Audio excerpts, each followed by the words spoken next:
Welcome back to the channel, guys and girls and whoever. Today in the shop,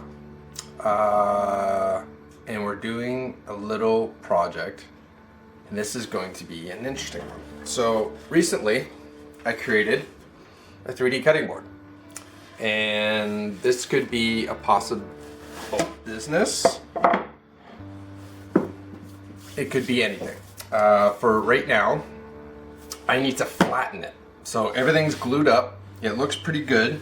So I need to flatten it. And because this is an end grain cutting board, running it through my planer is probably not the best idea. Because with the planer blades, even though I have a helical head in it, the possibility of it chipping out and grabbing and pulling is very apparent. So today I'm going to make a router sled, and this is the base. This is what I'm using. It is not a brand that probably most people know unless you're from Canada. It is from a store that we call Crappy Tire. It's Canadian Tire. It's their brand. I've had this thing forever, probably a good 10 years, if not more. I've used it on countless projects, and it's still running. So until something happens or I decide to upgrade, this is what I'm using. So this is the base, and with this base, it's got a nice little flat edge on it. So it won't do a lot of twisty turnies. So this is gonna be a simple design, like all the router sleds. You can find a boatload of videos on how to make a router sled. This one's gonna be, I wouldn't say extremely difficult or extremely different from anybody else's. It's the same thing. It's going to be 3 pieces. It's going to be a sled. I'm going to have the middle cut out. It's going to be able to slide back and forth. I am using melamine as the sliding material because it's coated already. So I don't really have to do anything to it. I don't have to wax it. I don't have to worry about it. It's great and it's stable. That's why I'm using it. So I'll show you the process on how to build it, how I built it. The base of this router sled is going to be MDF, but in the MDF I am putting splines underneath it to keep it nice and stable, even though MDF is still stable. So first thing you're going to do on building this is measure your base. Mine is 6 3/16. So I am going to cut my sled, or the actual sled part, 7 3/4, because the 2 pieces that are upright that are going to help it are going to sit on top of the sled, which will help it keep it flat. So I've already cut those pieces. Now it's going to be, I'm going to start dimensioning everything else and cutting bases and splines, and so we're going to get going. But first, subscribe, like this video if you like it, leave a comment. Leave a comment, share it, bell, all that fun stuff, and let's get started. So I made my sled about the width of my bench. Actually, it's a little bit bigger on my bench, but that's fine because everything's going to sit on the bench, so it doesn't matter if this is a little bit bigger. So as you can tell, I already have 2 holes cut for where the slot for the router bit's going to go. You can do it however you want. I left one side off so it was easier to cut, so I don't have to fight with the jigsaw to get it to where it needs to be. And then how I clamp these on, I just clamped it with clamps so it's flush with the edge, and then I drilled and countersunk a screw with this bit, and I just used 2-inch flooring screws. You can use particle board screws, you can use deck screws, you can, whatever screw you think you can want to use or have on hand, go ahead. I even glued it down just for giggles, just to make sure. The glue's not really going to stick to the melamine anyways, so that's your choice. So what I'm going to do now is I'm going to cut this out. I'm going to put the other one on. I will show you how I put this one on, and then I'm going to put 2 ends on it, so it makes nice and rigid. I don't like the open end thing. I'd rather just sit my router in and just kind of back and forth sort of deal. So I'm going to do that. Yes. So I'm gonna cut this off camera because cutting a hole is really boring. And go from there. It's not the prettiest cut in the world, but using a jigsaw usually is not.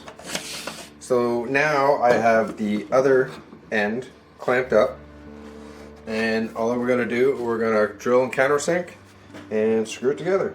Simple as that.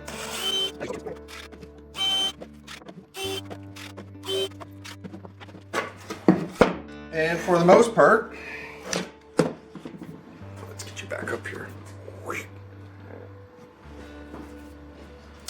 And for the most part, this is the sled. The only thing I'm going to do different, just to give it a little bit more rigidity, if I can see myself, is I'm going to cut caps for the ends. And they're going to go on the inside, and it's all it's going to do is just prevent me, if I'm just doing something mundane, just to go, oh, I don't go too far. Or, oh, it's going to hit this or whatever. So that's all I'm going to do is it just helps. And then this part of the build is pretty much done, other than when I do get my table set up and my rails, I'm going to put something on either end so it doesn't do a lot of binding stuff and slip off and all that. So gotta keep going.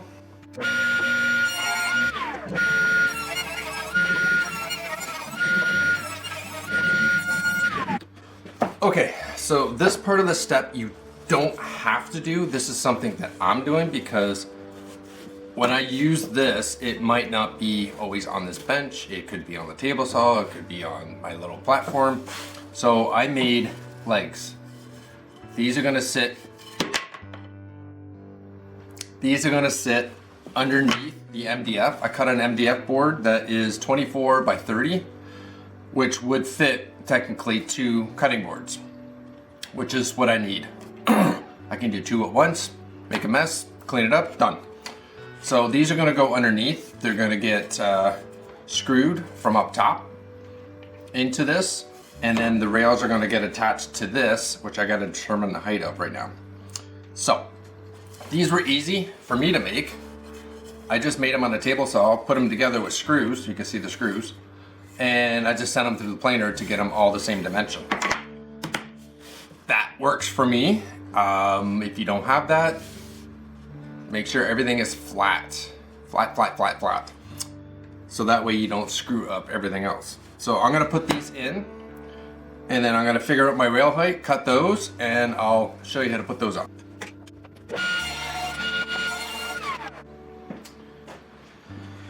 Okay, so it all depends on how you want to do it.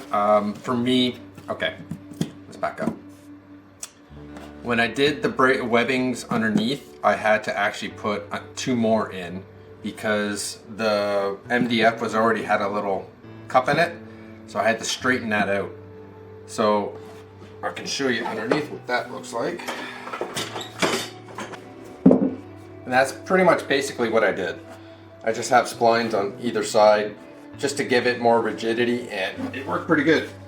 So you don't have to do that. It's really personal preference. For me, I sort of had to because of how the MDF was. Now, well, how I distinguish on this height is because I don't want to make new rails.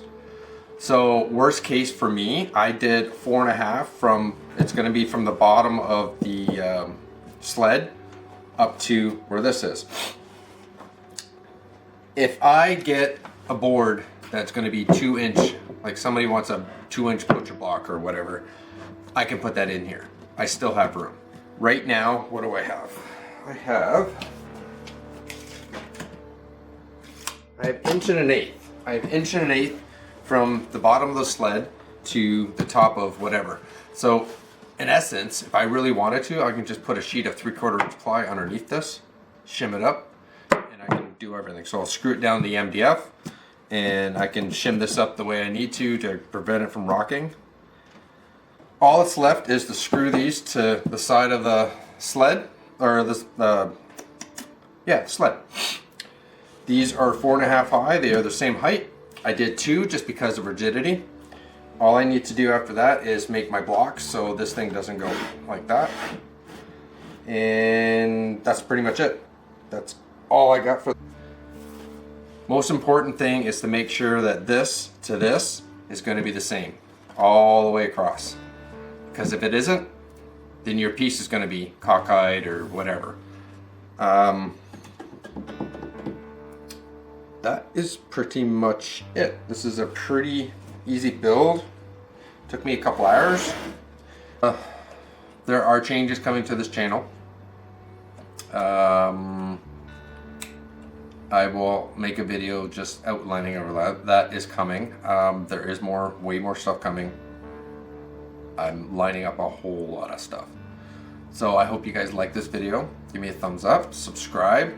Leave me a comment if this was helpful. And I will see you next time.